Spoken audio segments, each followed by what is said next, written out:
Ini saya melihat perkembangan di Indonesia sekarang maju, itu bukan lompatan sih menurut saya, memang evolusioner aja. Dari waktu ke waktu kan selalu maju, mulai dari kita nggak punya apa, tahun 50 bisa apa, tahun 60-an bisa apa, itu linear ya. Lompatan-lompatannya lompatan yang wajar saja menurut saya, dan itu sudah sesuai dengan prosedur-prosedur yang disediakan oleh konstitusi kita. Dan itu bagus, harus disyukuri. Itulah perlunya kita merdeka. Itulah arti kemerdekaan.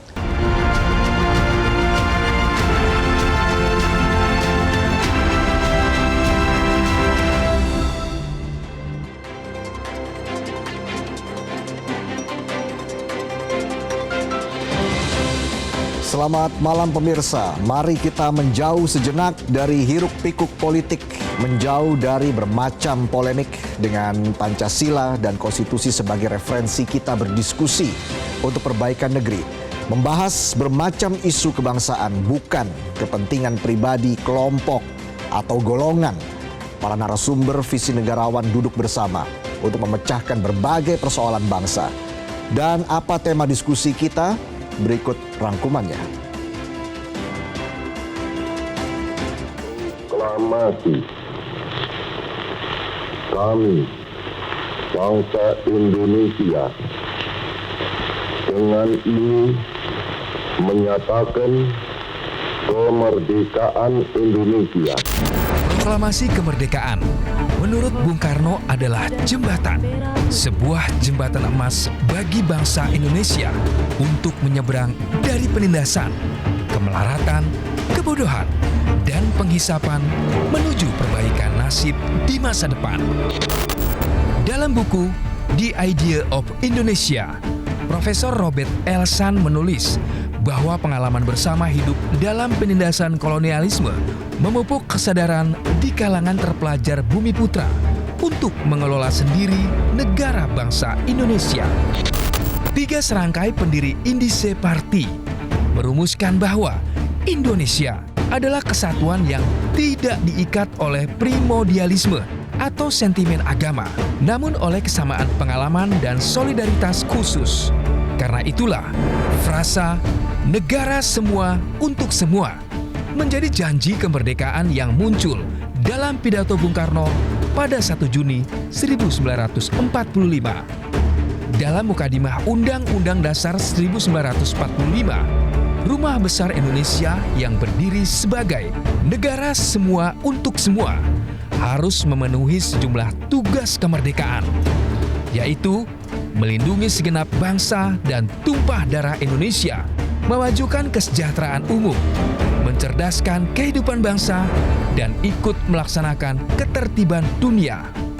Namun, apakah pengelolaan negara sudah sesuai visi Bapak Bangsa? Maka berpulang kembali kepada kita.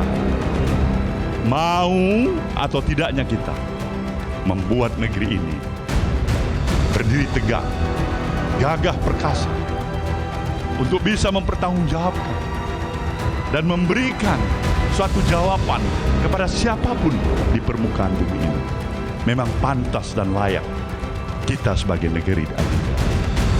Maka akan tersenyum di alam baka sana para proklamator bangsa kita. Akan tersenyum Bung Karno dan Bung Hatta. Akan tersenyum para suhada pahlawan bangsa kita yang telah mempertaruhkan seluruh jiwa dan raganya untuk menghadirkan proklamasi kemerdekaan 17 Agustus 1945.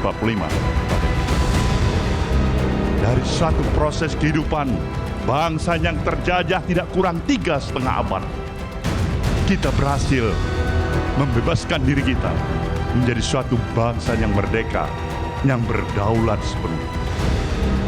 Kita yang berhak menentukan maju mundurnya bangsa ini. Perjalanan kehidupan berbangsa dan bernegara memang penuh dinamika.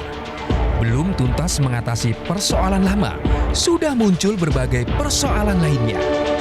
Janji kemerdekaan untuk menghadirkan keadilan sosial misalnya, hingga kini belum sepenuhnya terlaksana. Ketimpangan ekonomi mudah kita temui di berbagai sudut Nusantara. Begitu pula janji mencerdaskan kehidupan bangsa. Kualitas pendidikan belum setara. Bahkan akses pendidikan pun belum dapat dinikmati seluruh rakyat secara merata. Menurut data BPS, kualitas SDM Indonesia didominasi lulusan sekolah dasar. Skor kecerdasan rakyat Indonesia menurut berbagai riset jauh tertinggal dibandingkan bangsa lain. Prinsip supremasi hukum juga belum sesuai harapan. Penegakan hukum dipandang tajam ke bawah, namun tumpul ke atas. Sebagai restan, kekuasaan semestinya tunduk pada norma hukum. Namun kerap terjadi, hukum menjadi komoditi atau dipolitisasi yang menguntungkan kepentingan pengusaha atau penguasa. 79 tahun merdeka, jangan membuat kita terlena dan menilai kondisi bangsa baik-baik saja. Namun berbagai kekurangan jangan membuat kita putus asa. Perubahan zaman menghasilkan berbagai tantangan yang harus kita atasi sebagai sebuah kesatuan. Seperti pesan Bung Karno dalam peringatan HUT RI di tahun 1953. Kita tidak bertujuan bernegara hanya satu windu saja. Kita bertujuan bernegara 1000 windu lamanya. Bernegara buat selama-lamanya.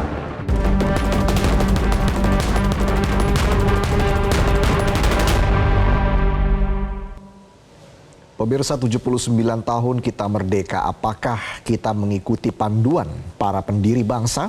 Kita bersepakat bahwa kebinekaan adalah harga mati. Namun masih ada saja perlakuan dan aturan yang mendiskriminasi. Prinsip supremasi hukum pada prakteknya kerap menjadi manipulasi hukum. Berbagai aspek kehidupan berbangsa dan bernegara seperti keadilan sosial, akses pendidikan, toleransi, dan kualitas demokrasi masih jauh panggang dari api. Bung Karno menegaskan proklamasi tidak menghentikan perjuangan. Perjuangan harus terus berjalan untuk menyelenggarakan apa yang dicita-citakan. Mewujudkan janji kemerdekaan adalah tema diskusi pekan ini bersama dua cendekiawan berkualitas negarawan. Sudah hadir bersama kami Guru Besar Ilmu Hukum Profesor Dr. Mahfud MD. Selamat malam Prof. Mahfud, apa kabar? Malam Reza. Terima kasih sudah hadir. Sehat. Dan juga sudah hadir bergabung bersama kami cendekiawan kebangsaan Sukidi, PhD. Pak Sukidi, apa kabar? Baik, alhamdulillah. Saya langsung ke Prof. Mahfud. Prof. Mahfud, kalau kita bicara soal pembangunan fisik di Indonesia secara kasat mata itu lompatannya sangat luar biasa dalam 10 tahun terakhir. Ya. Tapi bagaimana kalau kita bicara soal pembangunan kehidupan berbangsa dan bernegara seperti hak-hak sipil, supremasi hukum, kualitas SDM, hingga keadilan dan juga demokrasi, apakah ada lompatan yang signifikan juga? Menurut Anda seperti apa, Prof. Mahfud? Saya melihat perkembangan di Indonesia sekarang maju, itu bukan lompatan sih menurut saya, memang evolusioner aja. Dari waktu ke waktu kan selalu maju, mulai dari kita tidak punya apa, tahun 50 bisa apa, tahun 60-an bisa apa, itu linear ya. Lompatan-lompatannya lompatan yang wajar saja menurut saya, dan itu sudah sesuai dengan prosedur-prosedur yang disediakan oleh konstitusi kita, dan itu bagus, harus disyukuri. Itulah perlunya kita merdeka, itulah arti kemerdekaan. Kalau berbicara misalnya tadi soal keadilan, Hak sipil, supremasi hukum. Nah, ini memang begini, kita ada dua ya, nanti soal hak sipil, sekarang masalah supremasi hukum. Ya. Nah, kita harus bersyukur sebenarnya secara umum penegakan hukum di Indonesia itu berjalan baik. Yang tidak baik itu di kota-kota dan di jabatan dan di kasus-kasus tertentu. Karena kalau Anda lihat di pedesaan, di desa-desa terpencil, kecamatan, kabupaten, hukum tuh bagus loh. Itulah sebabnya hasil jajak pendapat Litbang Kompas itu kan ketika saya akan pergi dari MK, dari Menko Polhukam, itu kepercayaan terhadap pemerintah itu 74, sumbangan politik dan keamanan itu sumbangannya lebih tinggi dari kepercayaan di atas rata-rata, 79, hukumnya 62. Ketika saya masuk dulu diberitahu oleh Pak Jokowi 49 hukumnya itu. Ini hukum kita jelek. Nah, kemarin bulan November ini yang dirilis 13 Desember itu tinggi sekali. Lalu saya bertanya, ini kan banyak korupsi, banyak apa. Iya. Lalu saya oh iya, karena hukum itu kan ada di seluruh Indonesia. Di desa-desa itu orang tertib, Oke. aman. Anda keluar malam di desa aman, minum kopi sampai pagi, enggak ada yang gitu. Nah, kemudian di mana sih pelanggaran hukum? Ada di tingkat elit, terutama menyangkut 3 hal. 1, menyangkut korupsi. Ya, menyangkut korupsi, kemudian menyangkut kesenang-wenangan penguasa untuk kasus-kasus besar, gitu. Nah itu hukumnya memang tajam ke bawah, tetapi tumpul ke atas. Menyangkut korupsi, lalu menyangkut backing-backingan untuk usaha besar, untuk sumber daya alam. Tapi kalau kehidupan masyarakat biasa kita lihat, makanya saya dulu heran loh, saya ini bekerja rasanya berat sekali, banyak kritik, hukumnya keamanannya jelek gitu, tapi ternyata Sigi Kopas itu bisa dilihat nanti, bisa di googling. Jadi terjadi di kota besar kecenderungannya. Saya kesimpulan, ini di kota besar, terutama Jakarta, terutama politisi dan penguasa atau penguasaha. Ya. Penguasa hak. Nah itu yang saya ini. Nah, perlindungan hak sipil menurut saya juga ada kemajuan-kemajuan juga secara umum. Ya. Mungkin dalam 10 tahun terakhir memang masih ada kontroversi dan debat publik tentang radikalisme, ekstremisme dan sebagainya. Tetapi secara umum menurut saya lumayan, kerukunan hidup beragama kita itu lumayan bagus. Toleransi ya? Iya, toleransi, pelanggaran HAM gitu. Dulu saya pernah didatangi, waktu saya ketua MK, saya pernah didatangi oleh utusan khusus Presiden Obama untuk Asia, untuk negara-negara Islam. Dia tanya, apakah di Indonesia nih ada konstitusi, kok di sini banyak pelanggaran HAM, kebebasan beragama. Terus dia sebut beberapa. Oh, Anda keliru. Saya ketua Mahkamah Konstitusi, saya jamin di sini ada konstitusi. Tapi kalau Anda menyebut kasus Bogor, kasus Parung, kasus Lampung, waktu itu ada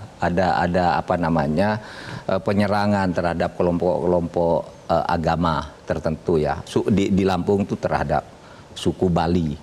Terus itu soal pendirian gereja dan macam-macam. Saya bilang, Anda hitung di Indonesia itu luasnya, saya bilang, luasnya lebih besar dari 20 negara Eropa, yang terbesar itu jadi Indonesia. Di Eropa aja banyak kasus-kasus kayak gitu. Kalau di Indonesia itu ada ribuan masjid, ribuan gereja, itu dilindungi gitu. Ya. Nah tetapi menurut saya memang itu harus tetap menjadi perhatian kita. Itu adalah prinsip kesamaan di dalam hukum dan pemerintahan, dan hak asasi yang paling fundamental itu hak beragama dan berkeyakinan. Gitu. Nanti kita juga akan membahas hal itu dengan Pak Sukidi ya, terkait dengan seperti apa sih sebenarnya peningkatan, apakah ada peningkatan yang signifikan dalam 10 tahun terakhir ini, baik itu di bidang hak sipil, supremasi hukum, dan juga kualitas SDM, termasuk toleransi dan keadilan demokrasi. Kita harus jeda dulu pemirsa, tetaplah bersama kami dalam Visi Negarawan.